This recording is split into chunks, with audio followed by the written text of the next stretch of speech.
1615 TV. Vous êtes à votre émission La vie en Christ et nous sommes toujours avec notre invité, le prophète Alain Bamba, qui est le leader de l'église Génération pour Christ. Bonjour, avant Dieu. Bonjour, je suis Assa. Nous sommes très heureux encore une fois d'être avec vous aujourd'hui. Nous aussi. Ok, d'accord. Nous sommes bien heureux. Merci bien. Donc aujourd'hui, nous allons parler d'un thème aussi qui fait le buzz, comme on le dit aujourd'hui sur Internet. Vous avez donné un message dans nos studios à l'émission Dans sa parole. Oui. Et ce message avait pour thème « Quelle est la voix que tu entends ?» Donc, vous tous qui nous suivez de par le monde entier, je vais juste vous permettre de regarder un extrait de ce merveilleux message qui a été donné par l'homme de Dieu, le prophète Alain Bamba, dont le thème a été « Quelle est la voix que tu entends ?» Ces derniers temps, nous avons plusieurs révélations. Nous avons beaucoup d'hommes qui sont passés sur le net, pour ne pas dire sur l'internet, pour parler. Et les prophéties, ça et là, ont mis véritablement le doute dans le cœur des fidèles chrétiens. C'est pourquoi je demande dans mon message, quelle est la voix que tu entends pour pouvoir redire des choses que Dieu ne t'a pas dites. Dieu parle d'une manière ou d'une autre. Dieu parle bouche à bouche. Dieu a parlé aux éléments de la nature, que le ciel et la terre soient et furent. Il a dit que les eaux d'en haut et que les eaux d'en bas soient séparées. Et les nuages sont allés en haut et la mer est allée en bas. Il a dit, Dieu parle par les rêves, c'est-à-dire les songes. Car le songe est différent du rêve. Le rêve est l'émanation de tout ce que nous avons vu la journée. Et comme voilà, donc c'est un excellent message, c'est juste quelques extraits que nous avons pris. Homme de Dieu, quelle est la voix que tu entends? Qu'est-ce qui a suscité en fait ce thème et même ce message? Bon, je rends gloire à Dieu qui vraiment m'inspire parce que je regardais sur le net et je voyais beaucoup de personnes qui parlaient. Ils étaient assis dans leur salon, ils ont reçu des révélations. Tantôt, à gauche, à droite, les gens ont reçu des révélations et le peuple était apeuré. Il fallait donc rétablir l'ordre. Okay. Voilà. Il fallait rétablir l'ordre pour qu'on sache ce que les gens entendent en réalité. Parce que les chrétiens étaient maintenant perplexes. Sont-ils déjà foutus? Ou bien ils vont vivre après ça? C'est ça. Donc, il fallait rétablir l'ordre, il fallait mettre les chrétiens en confiance. C'est pourquoi je me suis rendu dans un studio pour dire ma part. Okay. Et ma part, c'était de savoir que les gens ne doivent pas écouter n'importe quelle voix. Voilà. D'accord. Donc je pense que le décor est tout planté. Comment est-ce qu'on peut reconnaître la voix de Dieu? Donc d'abord, il fallait situer les enjeux. Okay. Voilà. Qui parle dans la Bible? Voilà.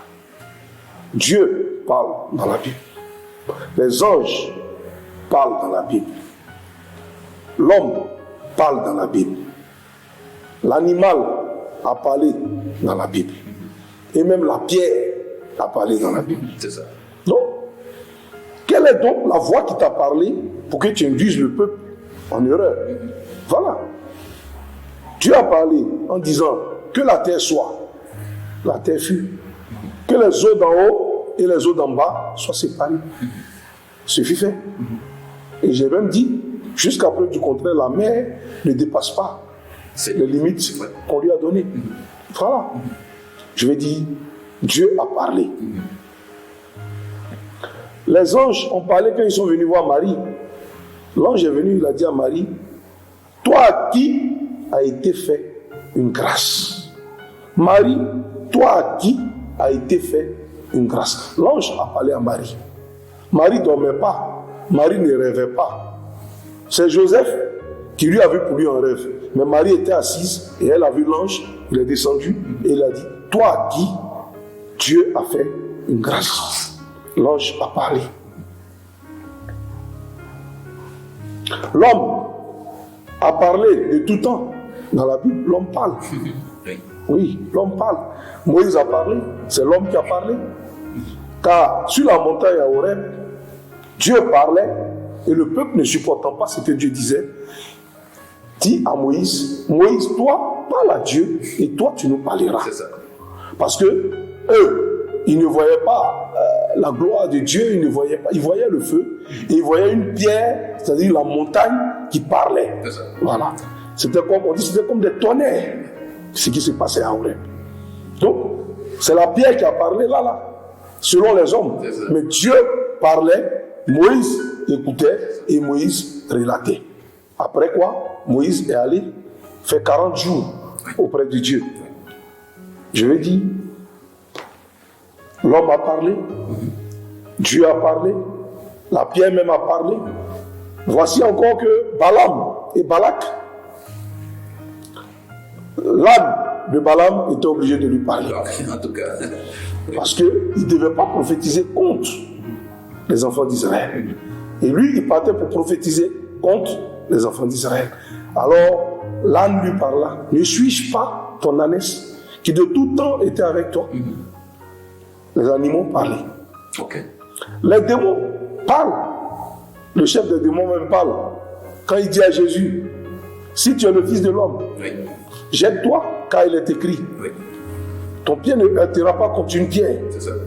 car les anges te porteront. Le démon, le chef des démons même, a parlé. Mais les démons eux-mêmes aussi ont parlé. Quand le fou de Gadara a été délivré par la puissance de notre Seigneur et Sauveur, voici qu'ils ont demandé eux-mêmes à partir dans les pourceaux. Car Jésus voulait les mettre dans l'eau. Et ce n'était pas bon pour eux. Donc, il les a mis dans les pourceaux. Mais les pourceaux même sont rentrés dans l'eau. Finalement. Donc, les démons ont parlé. Ils ont négocié avec Jésus. Ils ont dit à Jésus, permets que nous allions dans les pourceaux. Voici les démons qui parlent. Satan même a parlé. Que si tu n'avais pas gardé Job, je l'aurais détruit. Car je me promène partout pour détruire. Or, il est écrit, malheur à la terre et à ses habitants, car le diable est descendu vers eux, animé d'une colère, cherchant à détruire. Donc, il est venu pour détruire. Okay. Donc, je veux dire, tous ceux-là ont parlé. Maintenant, souvenons-nous qu'en Ézéchiel 28, il y a eu guerre au ciel. Et la guerre qui a eu lieu a fait que les démons sont descendus sur la terre, car Michel les a précipités. Et quand ils sont descendus, voici que d'aucuns ont habité dans les bois, dans les eaux, dans les mers, dans les montagnes, et ils se font adorer. Maintenant, nos pères ont adoré ces démons-là, et voici que nous maintenant, nous sommes toujours en contact avec ces démons, et nous croyons que c'est Dieu qui nous parle. C'est pourquoi j'ai parlé tantôt de l'esprit de communion. J'ai parlé de l'esprit du démon géant qu'on appelle la Samanganga. Le communion, ce sont les lutins. Okay. Voilà, c'est les lutins qu'on appelle communément les kakatika. Voilà, donc ceux-là sont là et ils parlent à certaines personnes. Et certaines personnes croient que c'est Dieu qui leur parle. Voilà pourquoi j'ai dit, quelle est la voix que tu entends? D'accord. Donc justement, ça me permet de revenir encore sur ma question. Vous avez présenté un peu une panoplie de sources de voix. C'est-à-dire que Dieu parle, les démons parlent, les animaux parlent, les pierres parlent. Comment est-ce que nous, en tant que chrétiens, nous devons faire la part des choses et reconnaître la voix qui vient de Dieu? Ok.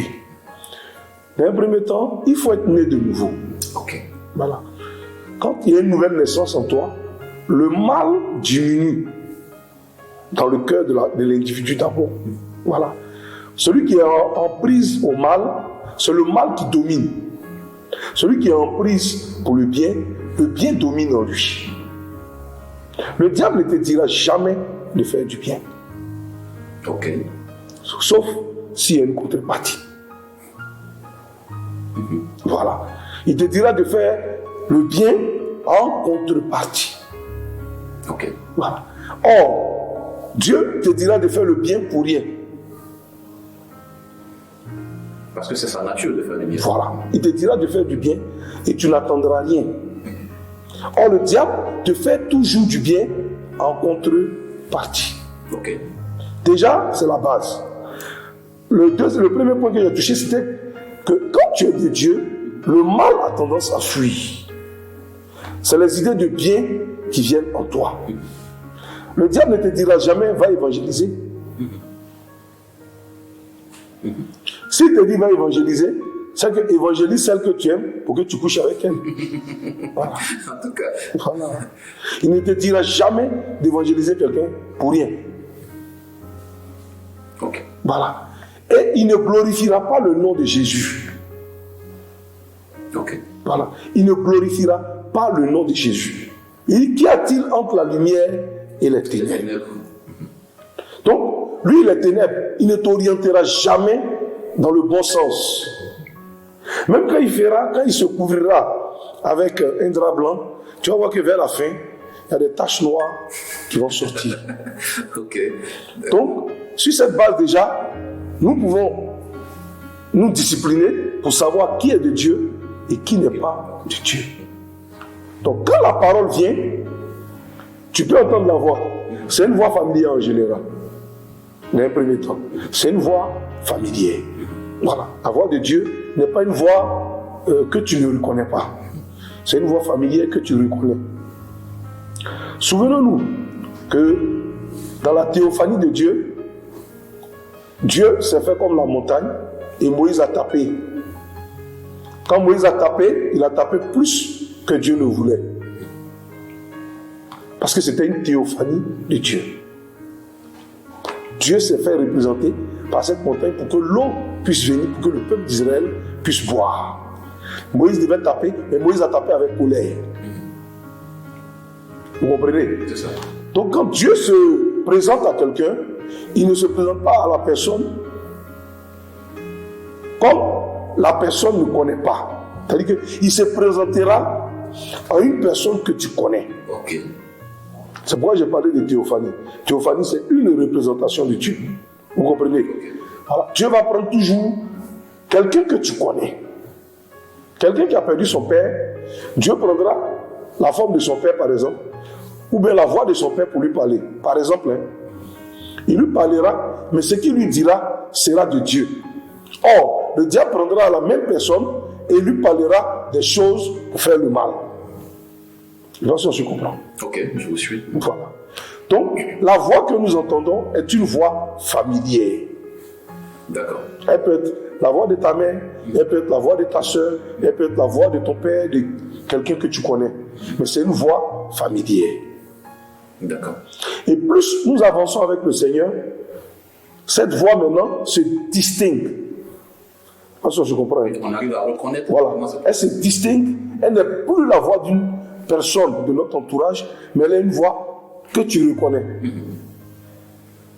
Ok. Et elle ne te dira pas, je reviens toujours, de faire le mal. Elle te dira de faire le bien. Ok. Voilà. D'accord. C'est déjà bien dit. Je veux encore pousser cette question encore plus loin pour parler de la Bible, la parole de Dieu. Oui. Certaines personnes prétendent que la Bible, en fait, est la seule source de la parole de Dieu. C'est-à-dire qu'en dehors de la Bible, en dehors de ce qui est écrit dans la Bible, on ne peut recevoir une direction ou bien une orientation du Seigneur dans un autre, dans un autre aspect de notre vie, si ce n'est basé sur la parole de Dieu. Est-ce que vous pouvez nous donner plus de précision par rapport à cela? Quel est votre point de vue là-dessus? Bon, mon point de vue est que c'est la vérité. Cette même parole nous dit: mettez-moi à part Paul et Barnabas. Jésus était déjà parti au Père. Quelle est la voix qui lui a parlé? C'est la voix de l'Esprit. C'est lui qui a dit par la bouche d'une personne dans l'assemblée: mettez-moi à part Paul et Barnabas. Est-ce que vous comprenez? C'est ça. Voilà. Je veux dire, quand Jésus est monté, l'Esprit a pris la relève. Voilà. Et l'Esprit, il parle d'une manière ou d'une autre. Dans l'assemblée, il y a plusieurs dons. Ok. Le don de révélation, le don de vision, le don, toutes sortes de dons. Donc, les dons sont suscités par l'esprit. De sorte que, quand une prophétie sort, il y a quelqu'un pour interpréter la prophétie. Si elle est de Dieu, on saura. Si elle n'est pas de Dieu, on saura. Quand elle parlait en langue donnée, on sait si c'est le python, parce qu'il y a quelqu'un qui a le don aussi pour pouvoir juger de ce parler en langue. Est-ce que vous comprenez? Donc, quand Jésus est parti, là, il a dit, il est avantageux pour vous que je parte au Père, afin que le consolateur, c'est-à-dire que l'esprit de vérité vienne. Et c'est l'esprit de vérité qui nous parle aujourd'hui. Okay. Donc, entendent, comme je le disais dans ma prédication, une voix lointaine, parce qu'eux-mêmes ils sont loin de Dieu. Donc, entendent une voix proche, audible. Donc, c'est par conviction, c'est-à-dire, il a une forte conviction qui vient dans son cœur, et c'est à partir de là qu'il parle. Et quand il parle, il y a le réma. C'est-à-dire qu'il y a l'action. Okay. Dès qu'il parle, il y a la réaction, ou bien l'action, si tu veux. Parce que ça ne vient pas de lui, mais ça vient du Père. Ça vient de l'Esprit de Dieu. Okay. Et ça, on se comprend. Si. Donc, on reconnaît la voix de l'Esprit par l'accomplissement de la prophétie. Est-ce que vous comprenez? D'accord. Par l'accomplissement de la prophétie. Quand la prophétie sort, elle ne tarde pas à s'accomplir. Ici, nous avons dit, l'année 2019, c'était l'année de la double portion. Et figurez-vous, nous avons eu plus de 6 fonctionnaires dans l'administration. Okay. Donc, c'est une confirmation de la parole. Okay. Voilà. Quand la parole de Dieu vient, quand l'Esprit du Seigneur vous parle, elle vient et elle est douce, la voix. Elle vient et c'est une voix familière. Et elle vient pour apporter toujours la lumière et la vérité. Car vous connaîtrez la vérité et la vérité vous affranchira. Ok, d'accord. Et aussi, ça m'amène à vous poser une autre question, parce que sous certains cieux, on remarque qu'il y a souvent des prophéties qui sont données par des hommes de Dieu. Des hommes de Dieu, en tout cas des hommes qui se font appeler hommes de Dieu, je préfère utiliser ce terme. Voilà. Et donc il y a des prophéties qui sont données. Dans une nation, il peut y avoir 2 ou 3 types de prophéties différentes pour un sujet bien précis. Voilà. D'aucuns prétendent que la colère de Dieu est sur la nation, donc Dieu ne va pas tarder à frapper la nation.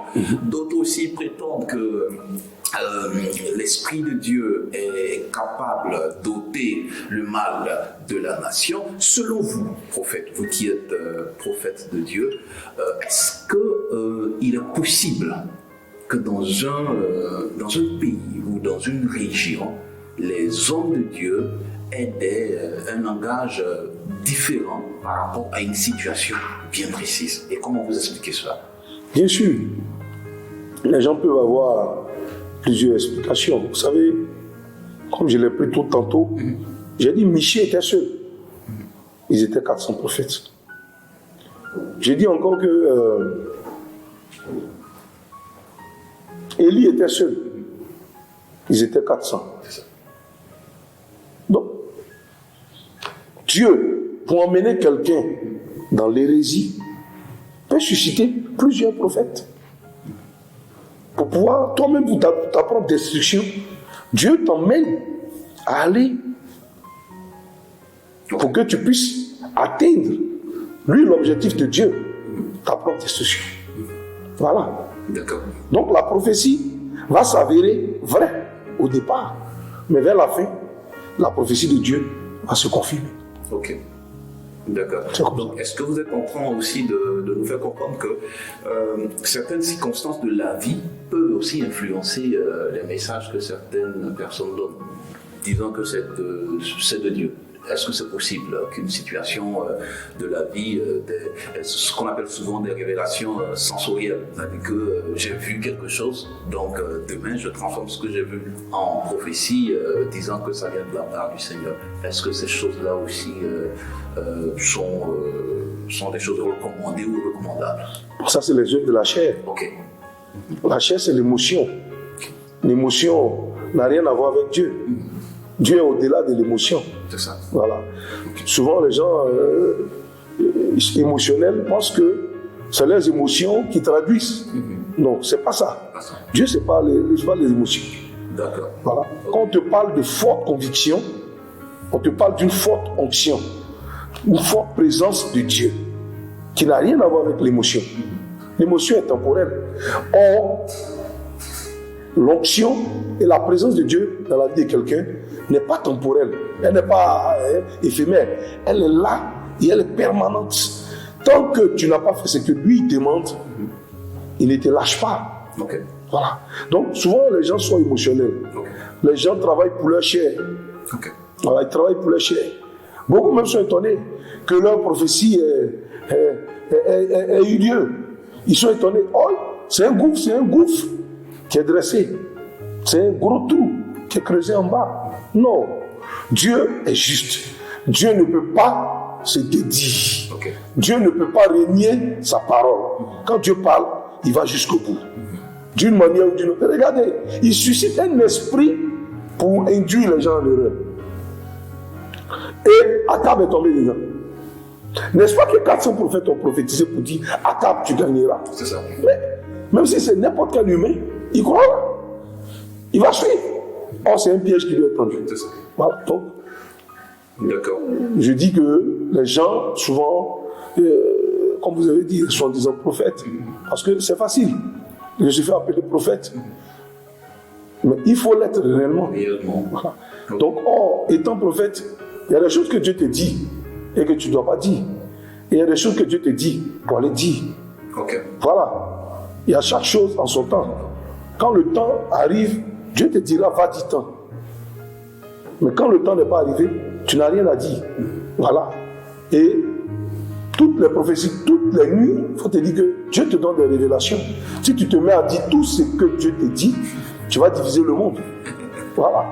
Donc Dieu te dit ce qu'il faut dire.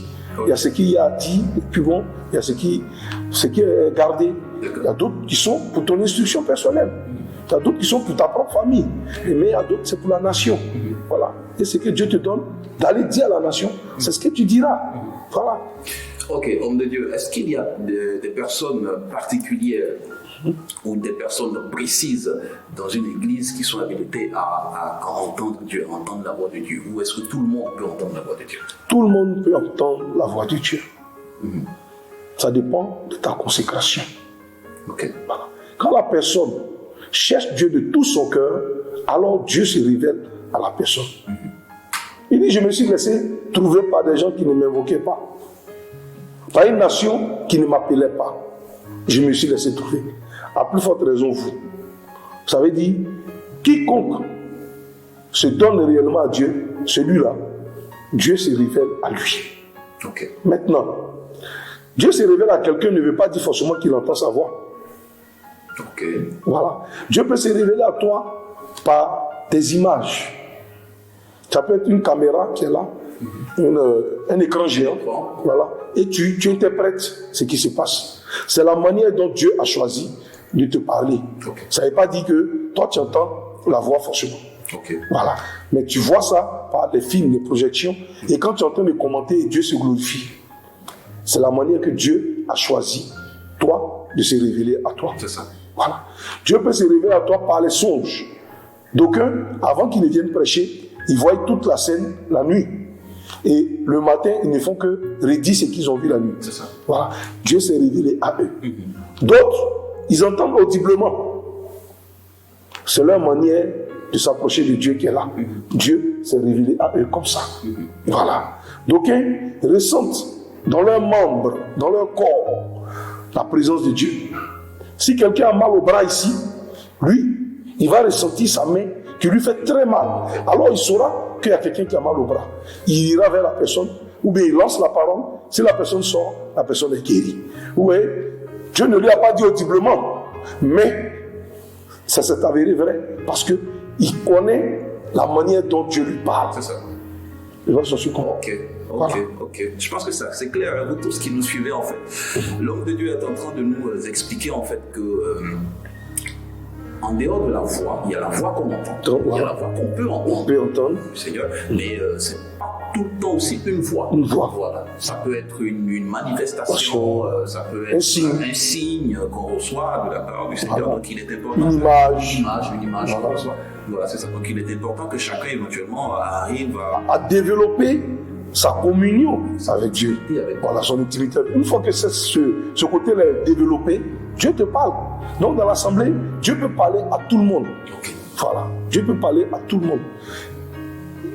On dit en Joël nous a dit qu'en ce temps-là, l'Esprit du Seigneur sera sur toute chair. Voilà. Ceci. Mais quand il sera sur toute chair, ça ne veut pas dire qu'il va parler à l'oreille de tout le monde. Mais il se révélera d'une manière ou d'une autre à chacun d'entre nous. Ok, c'est vraiment très très intéressant à savoir. Je pense que vous aussi qui nous suivez, vous êtes aussi bénis par cela, parce que beaucoup se posaient cette question-là en suivant votre message. Quelle est la voix que tu entends? Est-ce qu'il faut forcément attendre d'entendre La une voix, non. fait quelque chose? Non. Il ne faut pas forcément entendre une voix avant d'agir. La parole de Dieu nous a déjà donné le complet. Il y a une dame aux États-Unis, elle. Dieu l'utilise par la parole. Je vais dire, quand elle ouvre la Bible, c'est le message qu'elle doit donner ce jour-là qui est là. Et elle n'a pas d'effort à faire que de lire simplement la phrase. Quand elle finit de lire, Dieu se manifeste, les guérisons sont faites et puis elle ferme la Bible. Ok. Vous voyez que elle, voilà comment Dieu s'est révélé à elle, par le message. Simplement par le message. Donc, là où la main des hommes s'arrête, commence celle de Dieu. C'est ça. Voilà. L'homme peut agir par la connaissance, par l'intelligence, par les connaissances, la science et autres. On peut agir. Mais quand la main des hommes s'est arrêtée, alors le Saint-Esprit prend le relais. Ok. Donc, voilà un peu, nous ne devons pas entendre forcément la voix avant de faire quelque chose. Mais nous agissons conformément à la parole de Dieu et nous agissons. Quand nous sommes limités, le Saint-Esprit prend la relève. Ok. Voilà. Ok, d'accord. En tout cas, ce décryptage du message qui a avec le thème quelle est la voix que tu entends se passe déjà vraiment très bien parce que nous avons eu beaucoup de précisions de par vous. En tout cas, nous disons vraiment merci et nous savons aussi que vous tous qui nous suivez également, vous avez été bénis et vous savez maintenant que certes, Dieu parle à ses enfants, Dieu peut passer par plusieurs circonstances pour parler. D'aucuns peuvent entendre la voix de Dieu et il faut être sûr que cette voix que tu entends est vraiment celle de Dieu. Et également, il y a aussi la possibilité de recevoir des messages du Seigneur, pas forcément par une voix audible, mais par des signes. Il faut en fait développer son intimité avec Dieu. Voilà. En tout cas, nous sommes vraiment très heureux. Nous vous laissons en fait le mot de la fin. Est-ce que vous avez vraiment quelque chose de particulier à dire à tous nos téléspectateurs? C'est le moment avant que nous ne mettions fin à cet entretien. Bien sûr. Il faut dire que je suis ravi que nous puissions développer ce thème. Parce que beaucoup ont entendu la voix de leur père et ont interprété comme si c'était la voix de Dieu. Okay. Et il faut que le peuple de Dieu apprenne à se connaître lui-même d'abord avant de se révéler. Si Dieu ne t'a rien dit, tais-toi. Si Dieu t'a parlé et qui t'a dit de venir dire, parce que ça fait deux, il peut te parler sans qu'il te dise de venir dire. Quand Dieu te parle, il met la pression pour que tu puisses parler. Donc, voilà ce que je peux dire. Ok, vraiment nous sommes très heureux. Vous tous également qui nous suivez, l'homme de Dieu a donné le mot de la fin. Quelle est la voix que tu entends? Ce message a été décrypté aujourd'hui et nous savons que vous avez eu plusieurs explications. En tout cas, merci de nous avoir suivis, merci de nous avoir accordé 30 minutes de votre temps pour lever le voile sur ce thème. Nous vous donnons rendez-vous très bientôt pour le prochain numéro de La vie en Christ.